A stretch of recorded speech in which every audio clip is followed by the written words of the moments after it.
நீங்கள் பார்த்தீங்கன்னா இந்த யூஜிசி ரெகுலேஷன்ஸ் வந்து ஒரு நல்ல இதுக்கு கொண்டு வரணும் அப்படின்னா அது ஃபர்ஸ்ட் ஆஃப் ஆல் ஏன் தமிழ்நாடு இதுக்கு ஒத்துக்கணும் அப்படிங்கிறது கூட ஒரு கேள்விக்குறி. ஏன்னா இன்றைக்கி வந்து இந்தியாவிலேயே வந்து தமிழ்நாடுல வந்து பார்த்தீங்கன்னா 6% ஆஃப் பாப்புலேஷன் வந்து தமிழ்நாட்டில் இருக்குது. 6% ஆஃப் காலேஜஸ் வந்து தமிழ்நாட்டில் இருக்குது. எந்த ஸ்டேட்லேயுமே அது கிடையாது. அப்போ நினச்சி பாருங்கள், 6% கல்லூரி. அதுலேயும் நீங்கள் பார்த்தீங்கன்னா NIRF ரேங்கிங்லேயே டாப் 100 இன்ஸ்டிடியூஷன்ஸில் 22 இன்ஸ்டிடியூஷன்ஸ் தமிழ்நாடு. இதுவும் எந்த ஸ்டேட்டும் கொடுக்கல.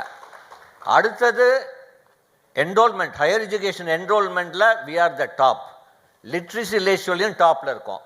ஒரு உதாரணம், மற்ற மாநிலத்துக்கு உதாரணமாக இருக்கிற ஒரு கல்வித்துறைக்கு அப்போ ஏன் ஒரு அட்டானமி கொடுக்கக்கூடாது?